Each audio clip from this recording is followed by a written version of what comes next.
और आगे telecom company ने अप्रैल के महीने में कितने ग्राहक जोड़े हैं और हमेशा की तरह वोडाफोन आइडिया के कितने कम हुए हैं।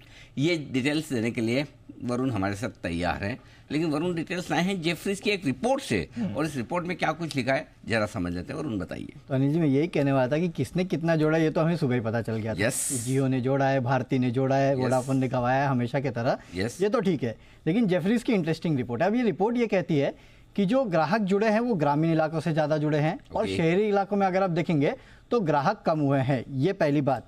दूसरा, इनका कहना है कि जो 4G 5G है बेसिकली, उसमें भारती एयरटेल और रिलायंस जियो ने मार्केट शेयर बढ़ाया है। करीब 10 बेसिस पॉइंट के आसपास का मार्केट शेयर जो है वो इन्होंने बढ़ाया है। और इनका कहना है कि शॉर्ट टर्म में रिलायंस जियो और भारती एयरटेल अपना मार्केट शेयर बढ़ाते रहेंगे, लेकिन FY26 से एक गेम चेंज हो सकता है। दरअसल इनका कहना है कि वोडाफोन आइडिया ने जो अब फंड रेजिंग की है, कैपिटल रेजिंग की है, उसके बाद मीडियम टर्म में आप देखेंगे कि शायद वोडाफोन आइडिया जो है ग्राहक जोड़ते हुए आपको नजर आ सकता है। और बेसिकली इनका कहना है कि FY26 से अगर आप देखेंगे तो भारती एयरटेल और जियो, इनका जो मार्केट शेयर अभी बहुत अच्छे तरह से बढ़ रहा है वो थोड़ा मॉडरेट हो सकता है, और वोडाफोन आइडिया जो है उसके यहाँ पे ग्राहक जुड़ना शुरू हो सकते हैं। तो अगर आप समझेंगे इस रिपोर्ट को, जो ये कह रही है कि FY26 तक शायद वोडाफोन या फिर FY26 से वोडाफोन आइडिया में आपको शायद एक टर्न अराउंड देखने मिल सकता है।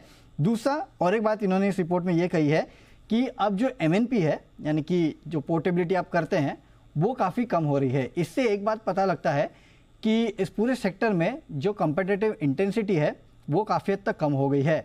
और ऐसी सिचुएशन में टैरिफ हाइक के लिए पूरा का पूरा और जो आउटलुक है वो सामने नजर आता है। इसके लिए इनका कहना है कि हो सकता है कि आगे आपको टैरिफ हाइक भी देखने मिले। तो 2-3 इंपॉर्टेंट चीज़ें हैं।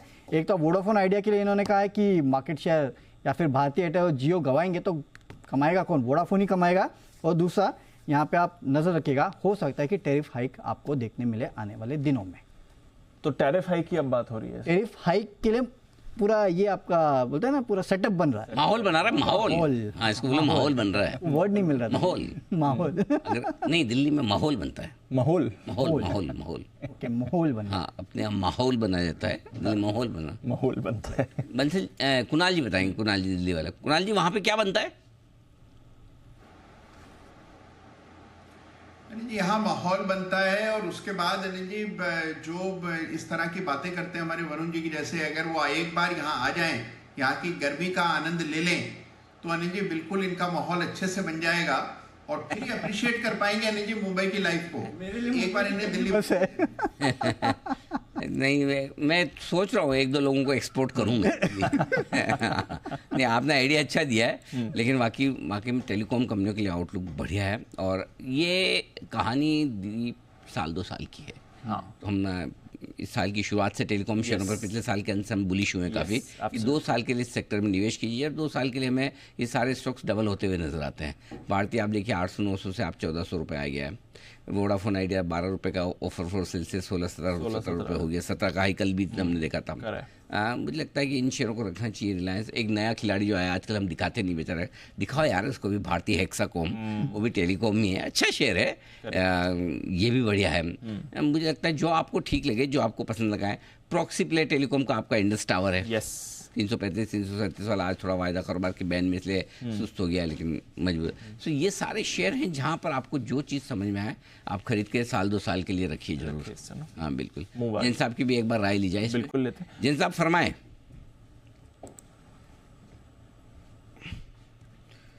आप म्यूट रहेंगे तो हम सुन नहीं पाएंगे। आप फरमा तो देंगे। हाँ, आपकी तरफ से तो आपने फरमा दिया, लेकिन हम तक नहीं पहुंचा वो। जी, गर्दन सीख जाएगी हिलते हुए। जी अनिल जी, जो आप सही बोल रहे हैं, इसमें भारतीय हेक्साकॉम को आप फोर्थ उसमें मत डालिए, क्योंकि भारतीय हेक्साकॉम उन जगहों पे सर्विसेज देती है जहां से मेरा बहुत ज्यादा नाता है।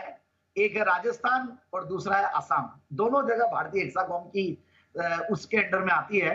और तीसरी बात मैं ये बोलना चाह रहा हूं कि ये सारे सेक्टर में सारे स्टॉक्स बढ़िया तो लगते हैं। Idea can be good pick now at this level. जो मैं वैसे बोला जाए तो मैं पहली बार ही ठीक से रेकमेंड करूंगा आइडिया को, और हमारे बंसल जी और कुणाल जी ने और बाकी पैनलिस्ट ने और आपने सबने ही बहुत नीचे के लेवल्स पे रेकमेंड किया हुआ है। अब मुझे लगता है कि चीजें बहुत बेहतर होती जा रही है। कुछ जो अभी स्टेप्स लिए, तो वोडाफोन आइडिया फिर भारती अच्छा कर ही रहा है, Reliance again looks very good, और साथ साथ रेलटेल जो अभी सेठी साहब रेकमेंड भी करके गए, वो भी स्टॉक को आप मान लीजिए कि टेलीकॉम का पार्ट है, क्योंकि रेलवेज का जो टेलीकॉम इंफ्रास्ट्रक्चर है वो रेलटेल की तरफ से है। तो मुझे लगता है कि ये सारे स्टॉक्स बहुत बढ़िया है, और जो टेलीकॉम इक्विपमेंट्स बनाने वाली कंपनियां वो भी बढ़िया है। तो एक एवेंटल मैंने काफी रेकमेंड किया, वो भी स्टॉक जबरदस्त चला हुआ है जेम्स साहब के जेम्स में। एंड इंडस टावर अगेन कल जो हुआ और उसके बाद और कॉन्फिडेंस आ गया, तो Indus tower will certainly do. तो ये है आपके लिए पूरा टेलीकॉम स्पेस जहां पर एक्शन बनते हुए दिख सकता है। प्राइस हाइक की बात हो रही है, ये एक अच्छा संकेत आप देख रहे हैं स्पेस के लिए। और वोडाफोन आइडिया अभी भी ग्राहक गंवा रहा है, बट उस गति से नहीं गंवा रहा है जैसे पहले देख रहे थे। 20-22 लाख हर महीने ये ग्राहक गंवाता था, वो अब थोड़ा घटकर 7-7.5 लाख का आंकड़ा हो गया है। नेवरदलेस रखिए नजर, पूरे टेलीकॉम पैक में ही आपको एक्शन बन रहा है।